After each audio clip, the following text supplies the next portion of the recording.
કરીશ। Hello friends, આજે હું શેર કરીશ તમારી સાથે ગાજરના પરાઠા બનાવવાની રેસીપી। તો આગળ આપણે લાલ ગાજર લઈ લીધા છે। હવે આપણે એને પહેલાં છોલી લઈશું અને પછી ધોઈશું। હવે આપણે ધોઈ લીધા છે। હવે ગાજરને આપણે છીની લઈશું। તો આ રીતની છીની લીધી છે। તમારી પાસે મોટી હોય તો મોટી પણ લઈ શકો છો તમે છીની। અહીં આગળ મારી જોડે આ હતી એટલે મેં આ લીધી છે। હવે ગાજરને આપણે છીની લેવાના છે। તો તમે ગાજર લાલ પણ લઈ શકો છો અને ઓરેન્જ ગાજર આવે છે એ પણ લઈ શકો છો। તો આ રીતે આપણે બધા ગાજરને છીની લીધા છે। તો આ રીતનું આપણે છીન પાડી લીધું છે। હવે આપણે એને મોટા વાસણમાં કાઢી લઈશું। અહીંયા મોટા બાઉલમાં કાઢી લઈશું। હવે ગાજરમાં આપણે થોડુંક મીઠું નાખીશું, અડધી ચમચી જેવું, અને સરસ મિક્સ કરી અને 10 મિનિટ માટે રેસ્ટ આપીશું, જેથી અંદરનું પાણી છૂટી જાય ને બધું।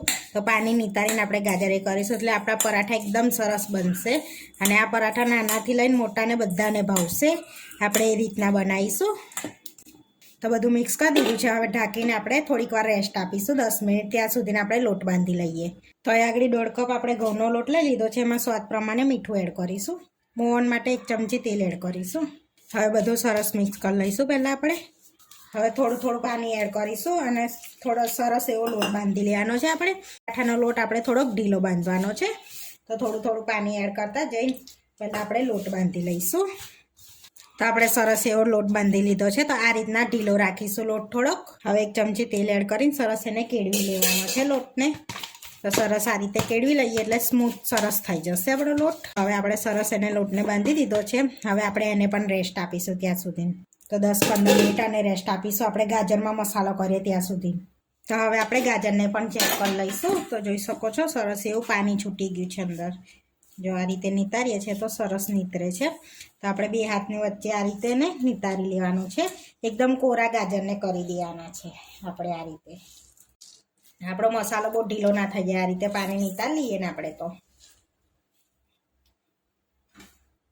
હવે આપણે બધું પાણી નિતારી લીધું છે ગાજરમાંથી। તો એકદમ છૂટા આપણે કરી લઈશું ગાજરને આ રીતે। તો જોઈ શકો છો સહેજે પાણી નહીં। તો તમને એવું લાગે કે ગાજરમાં પાણી હોય અને પરાઠા સારા ના બને તો તમારે કોઈ બી ઝીણી સેવ એડ કરી આલવાની અંદર, કાં તો પછી પૌવાનો ભૂક્કો થોડોક આટલો 1 ચમચી જેવો એડ કરી આલવાનો। હવે આપણે આમાં મસાલા કરી લઈશું। તો અહીંયા તીખાસ પ્રમાણે લીલા મરચાં લઈશું। તો 2 ચમચી જેવા લીલા મરચાં લીધા છે મેં। તો આપણે અહીંયા આગળ લાલ મરચુંનો ઉપયોગ નહીં કરીએ, લીલા મરચુંનો ઉપયોગ કરીશું। 1 ઇંચ આદુનો ટુકડો આપણે એડ કરી દઈશું છીનીને અંદર। આપણે આદુ છીની લીધું છે અંદર। ચપટી હિંગ એડ કરીશું। 1 ચમચી ધાણા જીરું પાવડર એડ કરીશું। અડધી ચમચી મરી પાવડર, 1 ચમચી જેવા તલ એડ કરીશું આપણે। અડધી ચમચી ગરમ મસાલો એડ કરીશું। અને મીઠું આપણે લાસ્ટમાં એડ કરીશું, પહેલાં આપણે મિક્સ કરી લઈશું જેથી ફરી પાણી છૂટે ના ને એ રીતનું। 2 ચમચી જેવા ધાણા એડ કરી દઈશું। હવે મિક્સ કરી લઈશું આપણે। હવે આપણે મીઠું એડ કરવાનું છે। તો આપણે ગાજરમાં પાણી નિતારતા પહેલાં પણ એડ કર્યું છે અને લોટમાં પણ એડ કર્યું છે, એટલે આપણે અડધી ચમચી જ એડ કરીશું અને મિક્સ કરી લઈશું। હવે આપણે પરાઠાને વણી લઈશું। તો અહીંયા લોટને બી રેસ્ટ આપણો થઈ ગયો છે, સરસ આપણો પલળી ગયો છે। તો જોઈ શકો છો। તો આ પરાઠામાં અહીં આપણે બોલ્સ વાળી લેવાના છે। તો આ રીતનો ઢીલો રાખીશું ને તો આપણા પરાઠા સરસ વનાશે। તો અહીં આગળ આપણે અટામણમાં કોટ કરી પરાઠામાં ત્રિકોણ શેપ આલો હોય ને તો મોટી સાઈઝમાં વણવાનો। તો આપણે ત્રિકોણ આપીએ શેપ એટલે મોટી સાઈઝમાં વણીએ છીએ। તો આ રીતે મોટી સાઈઝમાં આપણે રોટલી વણી લીધી છે। હવે આપણે સ્ટફિંગ ભરી લઈશું ગાજરનું આ રીતનું। તો અહીંયા આપણે 3 થી 4 ચમચી જેવું લઈ લીધું છે। હવે આપણે એને ફેલાઈ લેવાનું છે। તો આપણે પરાઠાનો શેપ આલે છે ને એટલે પરાઠા જેવું આપણે ફેલાઈ લઈશું આ રીતનું। તો હવે આપણે અહીંથી પહેલાં બંધ કરી લઈશું, પછી અહીંથી બંધ કરી લઈશું અને અહીંથી આ રીતે બંધ કરી લઈશું।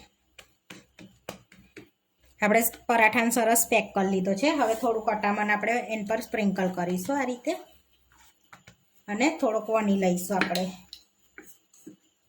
આ રીતનો, એટલે બધી બાજુ સ્ટફિંગ એનું આપણે ફેલાઈ જશે, બધી બાજુ આવી જશે આપણે પરાઠાનું સ્ટફિંગ।